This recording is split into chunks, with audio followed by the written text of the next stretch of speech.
আপনার ঘরে একজন নেককার পুণ্যবতী সুষ্ঠী স্ত্রী দান করবেন ইনশাআল্লাহ। আপনি যদি এইসব অশ্লীলতার গোলক ধাঁধায় পড়ে নিজের ঈমান হারিয়ে ফেলেন, চরিত্র হারিয়ে ফেলেন, সম্ভাবনা খুবই কম যে আপনি একজন দিনদার মেয়ে পাবেন। বরং আপনি এমন কাউকেই পেতে পারেন যে আপনার মতোই, ঠিক আছে? দেখবেন যে আপনি 10 ঘাটের পানি খেয়ে আসছেন, ও দেখবেন 12 ঘাটের পানি খেয়ে আসছে। আল্লাহ পাক আমাদের যুব সমাজকে হেফাজত করুন, আমিন।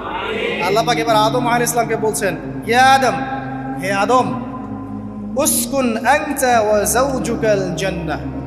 আদম শোনো, তুমি এবং তোমার স্ত্রী দুইজন এখন জান্নাতে থাকো। কোথায় থাকো? জান্নাতে থাকো। ওয়া কুলা মিন হাইসু শি'তুমা, যেখানে ইচ্ছা সেখান থেকে খাবার খাও। জান্নাতের নাজ নেয়ামতের কথা তো আপনারা শুনেছেন অনেক, আমি ওইগুলো বলতে যাচ্ছি না, সময় চলে যাবে। যা ইচ্ছা তাই পাবেন সেখানে, যা ইচ্ছা তাই। এমন একটা জায়গা যেটা কখনো কোনো চোখ দেখে নাই, কোনো কান শোনেও নাই। চোখ না দেখলেও, কান না শুনলেও মানুষ মনে মনে অনেক কিছু কল্পনা করে না, এটা কল্পনাও করার সুযোগ নাই। এত উন্নত মানের একটা জায়গা। তোমরা দুজন এখানে থাকো, জান্নাতের যে কোনো জায়গায় যাও, খাওয়া দাওয়া করো, কোনো সমস্যা নেই।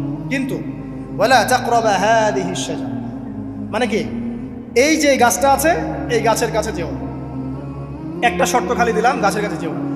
গাছের নাম কি এগুলো আমাদের আলোচনার বিষয় না। বিষয়টা হচ্ছে আল্লাহ পাকের আদেশটা কি। গাছটা আম গাছ হতে পারে, জাম গাছ হতে পারে, কদু গাছ হতে পারে, যে কোনো গাছ হতে পারে। এটা নিয়ে আমাদের কোনো মাথা ব্যথা নাই। মাথা ব্যথা হচ্ছে আল্লাহ পাকের আদেশ, এই গাছের কাছে যেও না, বাস যেও। আচ্ছা, ফাতাকুনা মিনাজ জালিমিন, যদি চলে যাও তোমরা দুজন এখানে, তাহলে তোমরা দুজন কিন্তু জালেম হয়ে যাবে। আল্লাহ পাকের হুকুম অবাধ্য করলে মানুষ কি হয়ে যায়? জালেম হয়। এই জন্য আমরা দোয়ায় বলি, আল্লাহুম্মা ইন্নী যালামতু নাফসি, বলি না? হে আল্লাহ, আমি আমার নফসের উপর জুলুম করেছি। রব্বানা যালামনা আনফুসানা, বলি না? আল্লাহ, আমরা আমাদের উপর জুলুম করেছি। তো আমরা যখন পাপ করি মানে আমরা জুলুম করে ফেলেছি।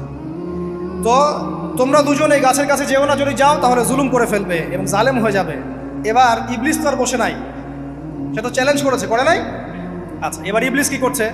ফাওয়াসওয়াসা লাহুমা শাইতান, এবং ইবলিস এবার এদের দুজনকে ওয়াসওয়াসা প্রদান করতে শুরু করলো। ইবলিস কি করলো? ওয়াসওয়াসা প্রদান করতে শুরু করলো। ওয়াসওয়াসাটা এমন ছিল যে, হাল আদুল্লুকা আলা শাজারাতিল খুলদি ওয়া মুলকিন লা ইয়াবলা। ইবলিস এসে আদম এবং হাওয়া আলাইহিস সালাম তাদেরকে উস্কে দিতে লাগলো যে, আমি কি তোমাদেরকে এমন কোনো গাছের কথা বলবো যেই গাছের ফল খেলে তোমরা চিরস্থায়ী হয়ে যাবে, কখনো মরবে না, এবং এমন রাজত্ব পাবে যে রাজত্বের কোনো ক্ষয় নাই। ইবলিসের টোপটা কি দেখলেন? চিরস্থায়িত্বের টোপ এবং কিসের টোপ? রাজত্বের টোপ। এটা সূরা তহার মধ্যে আছে। অন্য সূরায় আছে যে, আমি কি বলে দিব এমন গাছের কথা যেই গাছের ফল খেলে তোমরা ফেরেশতা হয়ে যাবে, কখনো মরবে না। তাহলে চিরস্থায়িত্বের টোপ এবং এই যে কিসের? রাজত্বের এই যে টোপ, এই দুইটা হচ্ছে মানুষকে আল্লাহর পথ থেকে ডিসিভ করার একটা মানদণ্ড। কথা বুঝতে পারছেন? এই পৃথিবীতে যত মানুষ পথভ্রষ্ট হয়ে গেছে জন্য হয়েছে অনেকেই, আর অনেকে চিরস্থায়িত্বের জন্য হয়েছে।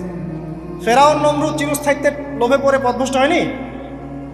আর ওই সময় থেকে শুরু করে এখনকার বিশ্বে যারা ক্ষমতাধর, এরা কি ক্ষমতার দাপটে পথভ্রষ্ট হচ্ছে না? এই দুটো হচ্ছে মানুষকে পথভ্রষ্ট করার মাধ্যম। ইবলিস খুব ভালো করেই জানতো।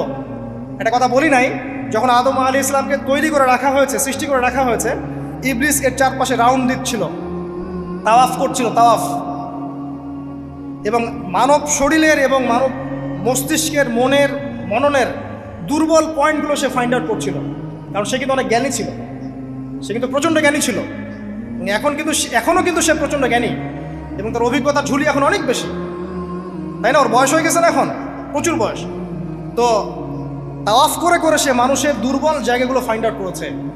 একটা হচ্ছে পেট, একটা প্রবৃত্তি, একটা হচ্ছে নারীর প্রতি আসক্তি, ঠিক আছে, একটা ক্ষমতার লোভ, একটা চিরস্থায়িত্বের লোভ। এগুলো হচ্ছে মানুষের দুর্বল জায়গা। ইবলিস এগুলো ফাইন্ড আউট করে ওইভাবে চাল দিয়েছে। কথা বুঝতে পারছেন? একটু খেয়াল করে দেখেন, এখনকার বিশ্বে যত অন্যায় হচ্ছে, ম্যাক্সিমাম পাপ হচ্ছে পেটের কারণে। পেট। সুদ খায় কেন? পেটের কারণে। ঘুষ খায় কেন? পেটের কারণে। ইভেন যে এখন জেনা করছে, ওদেরকে তো এখন যৌনকর্মী বলতে হয়, তাই না? সম্মান দিয়ে কথা বলতে হয়। তো যৌনকর্মী যারা, তারাও দেখবেন পেটের কারণেই করছে, পেটের কারণে। তারপর দেখবেন মানুষের সম্পদ আত্মসাৎ, ওই যে ছেলে মেয়ে বাল বাচ্চার জন্য। পেট মানে মূল জিনিসটা কি? পেট। এবং চিরস্থায়িত্ব, ক্ষমতার দাপট আর প্রবৃত্তির দাসত্ব, এগুলো হচ্ছে মানুষের সবচেয়ে দুর্বল পয়েন্ট।